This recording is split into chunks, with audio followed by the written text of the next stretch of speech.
ایران نے مذاکرات کے لیے 10 نکات بھی پیش کر دیے جس میں ایران نے موقف اختیار کیا۔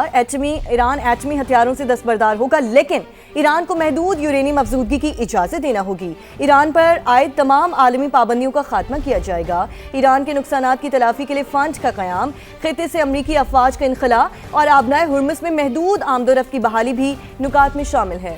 ایران اور اتحادیوں کے خلاف جارحیت کا خاتمہ، مزاحمتی تنظیموں کے خلاف کارروائیوں کا بھی خاتمہ، خطے کے ممالک کے ساتھ معاہدوں کی اجازت دینا اور اقوام متحدہ کے ذریعے معاہدے کی توثیق بھی نکات میں شامل ہے۔ آپ کو یہ بتائیں کہ ایران نے مذاکرات کے لیے 10 نکات بھی پیش کر دیے ہیں جس میں ایران نے یہ موقف اختیار کیا ہے کہ ایران ایٹمی ہتھیاروں سے دستبردار ہوگا لیکن ایران کو محدود یورینیم افزودگی کی اجازت دینا ہوگی۔ ایران پر عائد تمام عالمی پابندیوں کا خاتمہ کیا جائے گا۔ ایران کے نقصانات کی تلافی کے لیے فنڈ کا قیام، خطے سے امریکی افواج کا انخلاء اور آبنائے ہرمز میں محدود آمد و رفت کی بحالی بھی نکات میں شامل ہے۔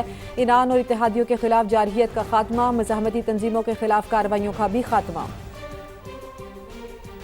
پاکستان دنیا کی آنکھ کا تارا، سپر پاور امریکہ اور ایران کے درمیان جنگ رکوا دی۔ صدر ٹرمپ اور ایرانی قیادت نے پاکستان کی تجویز پر سر تسلیم خم کر لیا، 2 ہفتوں کے لیے جنگ روک دی۔ پاکستان ایرانی تہذیب کو صفحہ ہستی سے مٹانے کی دھمکی دینے والے امریکہ کو مذاکرات کی میز پر لے آیا۔ 10 اپریل کو اسلام آباد میں امریکہ اور ایران کے درمیان براہ راست مذاکرات ہوں گے۔ وزیر اعظم شہباز شریف اور فیلڈ مارشل عاصم منیر کی انتھک محنت رنگ لے آئی ہے۔ امریکہ اور ایران کا بھی پاکستان کی سول اور عسکری قیادت سے اظہار تشکر بھی سامنے آیا ہے۔ بالکل، جنگ بندی سے متعلق وزیر اعظم شہباز شریف کا ٹویٹ عالمی میڈیا کی شہ سرخی بن گیا ہے۔ دنیا نے یہ مان لیا ہے کہ پاکستان نے امن کا راستہ دکھا دیا، پاکستان نے تاریخ رقم کر دی ہے، جنگ بندی ممکن بنا دی ہے۔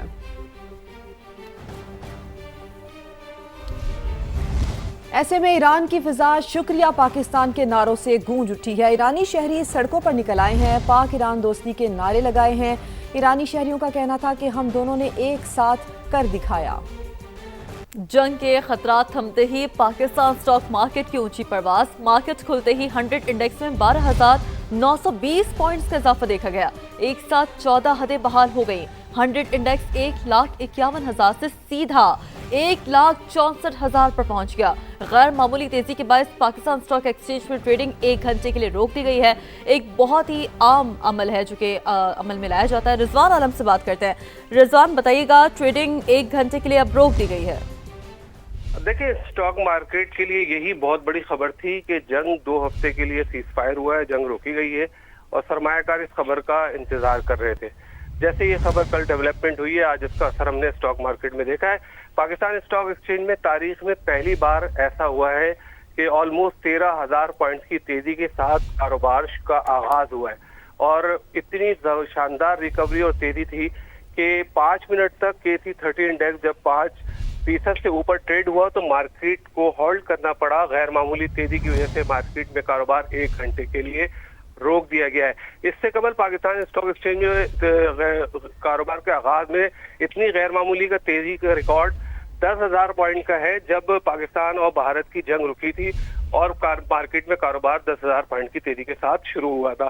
تو مارکیٹ میں ٹریڈنگ روک دی گئی ہے، تقریباً آلموسٹ سارے ہی شیئر میں ہم دیکھ رہے ہیں کہ اپر لاکس لگ رہے ہیں۔ مارکیٹ میں مثبت رجحان ہے، مثبت اثرات ہے مارکیٹ پر جو دیکھنے کو مل رہے ہیں۔ بہت شکریہ رضوان، آپ نے اپڈیٹ کیا۔ اور ایران امریکہ سیز فائر کے حوالے سے ہم مزید بات کرتے ہیں۔ ہمارے ساتھ موجود ہیں امریکن جرنلسٹ اسد حسن صاحب، جبکہ ڈیموکریٹ رہنما طاہر جاوید صاحب بھی ہمیں جوائن کر چکے ہیں۔ اسد حسن صاحب، ہم پہلے بھی اس بارے میں گفتگو کر رہے تھے، اسی گفتگو کو آگے بڑھاتے ہیں۔ اب یہ جو 10 نکاتی تجاویز ہیں جو کہ ایران کی جانب سے پیش کی گئی ہیں اور ایک ہی رات میں ڈونلڈ ٹرمپ کی گفتگو بھی تھوڑی بدلی ہوئی دکھائی دے رہی ہے، وہ یہ کہہ رہے ہیں کہ ایران فوری تعمیر نو بھی شروع کر سکتا ہے، اور اب یہ جو ڈیڈ لائن کے ڈیز ہیں یعنی کہ جو 2 ہفتے کا ٹائم ہے، اس میں اس معاہدے کے اندر کتنی پیش رفت ہو سکتی ہے، کن تجاویز کو مانا جا سکتا ہے، کیسی تجاویز ایسی ہیں کہ جو کہ قابل عمل نہیں ہے، جس پہ تھوڑی رکاوٹ بن سکتی ہے، کیا سمجھتے ہیں آپ؟ جی بہت شکریہ۔ الٹیمیٹلی تو میرا خیال ہے ان تجاویز کی جو حتمی شکل ہمارے سامنے آئے گی اور کن امور پہ اتفاق ہے، کہاں پہ اختلاف ہے، یہ جب اسلام آباد ان مذاکرات کو ہوسٹ کرے گا اور وہاں پہ دونوں جو متحارب فریق ہیں امریکہ اور ایران، اس کے نمائندے جب وہاں پہ شریک ہوں گے اور گفتگو ہوگی تو چیزیں کھل کے سامنے آئیں گی۔ اگرچہ اس وقت یہاں پہ خوش گمان ہونے میں کوئی عیب نہیں ہے، کیونکہ خاص طور پہ ایسے وقت میں جب صدر ٹرمپ بار بار ایسی دھمکی دے چکے تھے اور اس بار ڈر لگ رہا تھا کہ شاید ان کو اپنی پھر انا، اپنی ایگو اور اپنی ایک سپریم ملٹری مائٹ ہونے کی حیثیت سے اپنے آپ کو منوانے اور اپنی بات کے پاس رکھنے کے لیے کسی بڑے انیشیٹو کی طرف جانا پڑ سکتا ہے. اور بہت سارے خدشات تھے دنیا بھر میں کہ یہ جو الٹیمیٹ ڈسٹرکشن کی بات کر رہے ہیں اور اینڈنگ سویلائزیشن کی بات کر رہے ہیں، سو اس سے مراد کیا کیا ہو سکتا ہے، یہاں تک کہ اس کا نام لینا بھی زبان سے بہت آسان نہیں لگتا. سو مجھے یہ لگتا ہے، یہ بھی ضرور یہاں پہ واشنگٹن کے اندر یہ کہا جا رہا تھا کہ پریزیڈنٹ ٹرمپ جو ہے وہ ڈیسپریٹ ہیں بنیادی طور پہ، کہ وہ کسی نہ کسی طریقے اس جنگ کو ختم کرنا چاہتے ہیں. کیونکہ انیشلی اب بھی اس وقت جو سوال اٹھایا جا رہا ہے وہ وار کے ختم ہونے کو تو ویلکم کیا جا رہا ہے. کانگریس کے اندر جو ہے وہ ڈیموکریٹس وہ یہ مطالبہ کر رہے ہیں کہ ہاؤس کا اجلاس دوبارہ طلب کیا جائے ایمرجنسی میں، ہنگامی طور پہ، اور اس میں اس جنگ کے مکمل خاتمے کی بات ہو، نہ کہ 2 ہفتوں کی جنگ بندی کا اعلان کیا جائے. سو یہ دباؤ انٹرنلی بھی پریزیڈنٹ ٹرمپ کے اوپر موجود ہے. اور یہ جو ڈیسپریشن کی بات ہو رہی تھی کہ شاید آج جب یہ عارضی جنگ بندی ہو چکی ہے تو ابھی تک یہ واضح نہیں ہے کہ پریزیڈنٹ ٹرمپ اپنے لوگوں کو یہ بتا سکیں کہ اس جنگ میں جانے کے مقاصد کیا تھے اور وہ کون سے مقاصد ہیں جن کا حصول ممکن ہو پایا ہے. وائٹ ہاؤس کی جو پریس سیکرٹری ہیں انہوں نے کچھ دیر پہلے پریزیڈنٹ ٹرمپ کی جانب سے اس سیز فائر پہ جو اتفاق ہے اس کو امریکہ کی فتح قرار دیا ہے. اور پریزیڈنٹ ٹرمپ خود بھی کہہ چکے ہیں اور وائٹ ہاؤس کا بھی یہ کہنا ہے کہ ان کے اہداف تو جو تھے وہ حاصل ہو چکے ہیں. اب اس کی نیٹی گریٹیز میں جانے کا فائدہ نہیں ہے، اور خاص طور پہ ایسے موقع میں جب امن کو ایک دوبارہ موقع ملا ہے، thanks to Pakistan, thanks to Islamabad, کیونکہ اسلام آباد نے ایسے وقت میں انیشیٹو کا آغاز کیا تھا جب لگتا نہیں تھا کہ یہ کوئی بڑی کامیابی ہو سکے گی. اور انیشلی جو پاکستان ایک میسنجر کے طور پہ اس میں کام کر رہا تھا، وہ اب ایک میڈیٹر اور فیسیلیٹیٹر ہی نہیں بلکہ ایک امن یا پیس کے ہوسٹ کے طور پہ ایمرج ہوا ہے دنیا کے اس نقشے پہ. اور خاص طور پہ اگر ہم یہ دیکھیں کہ تو امریکہ کے سیویئر کی حیثیت سے پاکستان نے صرف ابھی یہ کوئی بڑا قدم نہیں لیا، بلکہ ویتنام جنگ میں بھی جب پاکستان نے مینج کیا چائنا کے ساتھ ہنری کسنجر کی ملاقات کو، تو اس چیز کی بھی ایک طرح سے جو یاد ہے وہ دوبارہ ابھر کے سامنے آئی ہے. سو ایک بڑا رول پاکستان نے بڑے پلیٹ فارم پہ ادا کیا ہے، بڑے کہنا چاہیے کہ دنیا کی سٹیج پہ ادا کیا ہے. پاکستان کو یہ ایڈوانٹیج تھا کہ پاکستان جو ہے وہ ان حالات کے اندر وہ چائنا کے ساتھ بھی اچھے تعلقات رکھتا ہے، امریکہ کے ساتھ بھی اس کے تعلقات ہیں، ایران کے ساتھ ظاہر ہے اس کے وہ نہ صرف نیبرنگ کنٹری ہے بلکہ ایک اسلامک ریلیجیس کلچرل جو ٹائز ہیں وہ بھی بہت اسٹرانگ ہے. اور پاکستان کے اپنے بھی بہت کچھ اسٹیک پہ ہے. آپ کو معلوم ہے کہ جو اہل دشی کمیونٹی ہے وہ ایران کے بعد اگر کسی ملک میں سب سے زیادہ تعداد میں ہے تو وہ پاکستان کے اندر ہے. اور پاکستان کے اپنے لیے بہت زیادہ خدشات اور کہنا چاہیے کہ تھریٹس تھیں کہ ان کیس اگر یہ جنگ ایسکلیٹ ہوتی ہے اور وہ ممالک جن کے ساتھ پاکستان کا ایک ڈیفنس پیکٹ ہے جیسے سعودی عربیہ ہے وہ اس کا حصہ بنتے ہیں تو پاکستان کو بھی الٹیمیٹلی اس میں کودنا پڑ سکتا ہے. اور ایک ایسا ملک جو معاشی طور پہ ہم سب جانتے ہیں کہ اسٹرگل کر رہا ہے، جس کے 25 کروڑ لوگوں کے اوپر بہت دباؤ ہے. سو یہ جو اقدام ہے پاکستان کی سیاسی اور پاکستان کی فوجی قیادت کی جانب سے، اس نے نہ صرف یہ کہ اپنے ملک کو بچایا ہے، اپنے خطے کو بچایا ہے، بلکہ اس وقت لگتا ہے کہ دنیا بھر میں یہ جو اس وقت ایک ورلڈ آرڈر ایگزسٹ کرتا ہے اس کو سیکیور کیا ہے، دنیا بھر کے پیس کو سیکیور کیا ہے. اور دنیا بھر کے جو عوام اس جنگ کے ابھی صرف 32 دنوں کے اندر خاصے معاشی دباؤ کے نیچے آ رہے تھے فیول پرائسز کی وجہ سے، سو ان کو سیکیور کیا ہے. سو کریڈٹ گوز ٹو اسلام آباد. ڈیفینیٹلی کریڈٹ گوز ٹو اسلام آباد. اور بالکل ایسا ہی ہے. ساتھ ہی موجود رہے گا طاہر جاوید صاحب بھی ہمارے ساتھ ہی موجود ہیں، انہیں بھی شامل گفتگو کرتے ہیں. طاہر صاحب، خبر اسد صاحب نے دی انسائٹس ڈیموکریٹس کیا سوچ رہے ہیں ہم آپ سے جاننا چاہیں گے. جیسا کہ اسد صاحب کہہ رہے تھے کہ اس وقت ڈیفینیٹلی دباؤ وہاں سے بھی سامنے آ رہا ہے کہ اجلاس بلایا جائے اور یہ صرف 2 ہفتے کی نہیں، یہ ایک مستقل جنگ بندی پر غور کیا جائے.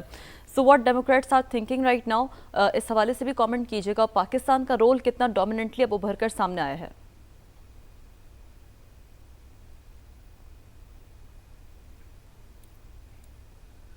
جی طاہر صاحب، ٹھیک ہے تو کوشش کریں گے طاہر صاحب سے بھی دوبارہ رابطہ بحال کر سکیں. اور ٹھیک ہے طاہر صاحب، کیا آپ کو میری آواز آ رہی ہے؟ اور should I repeat my question?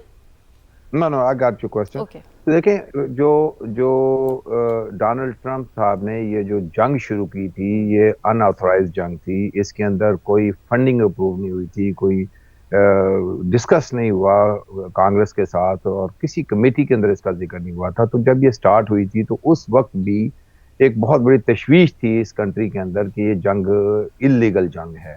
اس کے بعد بہرحال انہوں نے جو بھی جس طرح بھی تھا اس کو فنڈنگ کو نہیں روکا گیا کسی بھی مقام کے اوپر, کیونکہ نیشنل سیکورٹی کا معاملہ تھا جو, لیکن ایک pressure every day every hour president Trump کے اوپر ڈومیسٹک پریشر بڑھتا چلا گیا. اور آج اگر یہ جو سیز فائر ہوا ہے, یا پچھلے کچھ دنوں سے پریزیڈنٹ ٹرمپ ایک جلدی کے اندر تھے کہ اس معاملے کو جتنی یہ سیز فائر کو کر لیا جائے, ایران سے زیادہ پریزیڈنٹ ٹرمپ کو اس کی جلدی تھی, تو وہ سارا کچھ ڈومیسٹک پریشر جو تھا وہ بہت زیادہ ڈومیسٹک پریشر ان کے اوپر چل گیا تھا, ان کی پاپولیرٹی نیچے آ گئی تھی. تو یہ تو کلیئر ہونا چاہیے کہ یہ کسی پاکستان نے میڈیشن ضرور کی ہے, پاکستان نے اس کے اندر دونوں سائیڈوں کو ایک خوش یعنی ایک اچھے ماحول کے اندر دونوں کی طرف سے بڑے بہترین بیانات آ رہے ہیں, اس ماحول کے اندر کرنا بہت بڑی بات ہے. لیکن یہ جو ڈومیسٹک پریشر نہ ہونے کی صورت میں پریزیڈنٹ ٹرمپ کا اس طرح یعنی 10 پوائنٹ کے اوپر بھی ایک اچھے الفاظ کے ساتھ جو ایران نے دیے ہیں اس کے اوپر ٹویٹ کرنا اور اس کے اوپر بولنا کہ یہ کیا جا سکتا ہے, بیسیکلی یہ وہی چیزیں ہیں جو ایک مہینہ 1.5 مہینہ پہلے بھی یا اس سے پہلے بھی یہ ساری چیزیں نظر آتی تھی. لیکن اگر یہ پریشر نہ ہوتا تو ڈیموکریٹ پارٹی بڑی اچھی طرح جانتی ہے کہ یہ پریشر کو مینٹین کرنا پڑے گا اس وقت تک جب تک پرماننٹ جنگ کو بند کرنے کا جو ایک اگریمنٹ ہے وہ سائن نہیں ہو جاتا. Otherwise in between president Trump کا کسی بھی صورت میں ٹرسٹ نہیں کیا جا سکتا.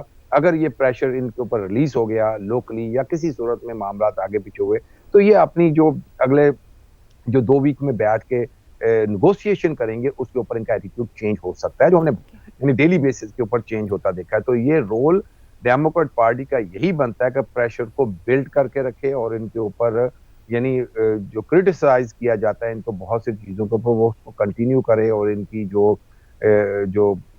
یعنی جو ڈیمانڈز ہیں وہ اسی طرح ان کے اوپر بلڈ کر کے رکھیں تاکہ یہ معاملہ جو ہے پرماننٹ اس کا سولوشن ہو جائے.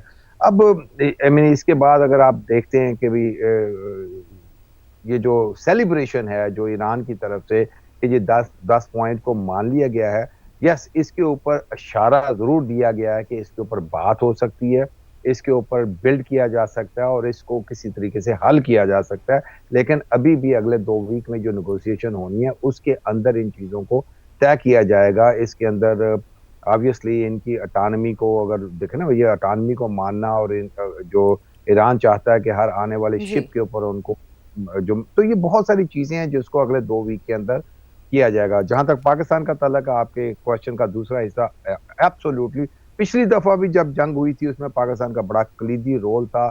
پریزیڈنٹ ٹرمپ نے اس وقت بھی بیانات دیے تھے کہ Pakistan understand Iran better than us, اور یہ ان کا جو کانفیڈنس پاکستان کے اوپر ریگارڈنگ ایران ہے یہ پچھلی دفعہ بلڈ ہو چکا تھا.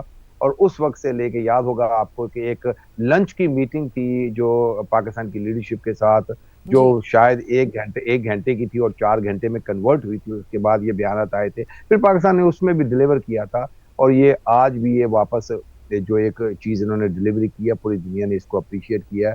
اینڈ آئی بلیو کہ مجھے تو بڑی کانفیڈنس ہے مجھے کہ یہ اگلے 2 ویک کے اندر ان معاملات کو مزید جو فائنل سٹیج کے اوپر اگلے 2 ہفتے لازمی طور پر بے حد ضروری ہیں, اور میں ہونے والے مذاکرات اس کے اوپر اب نظر ہے, اور دونوں ممالک لازمی بات ہے کہ بہت ساری شرائط پر اگری کریں گے, مذاکرات کریں گے. اسد حسن اور طاہر جاوید آپ ہمارے ساتھ موجود تھے, گفتگو کر رہے تھے, آپ کا شکریہ. بہت شکریہ.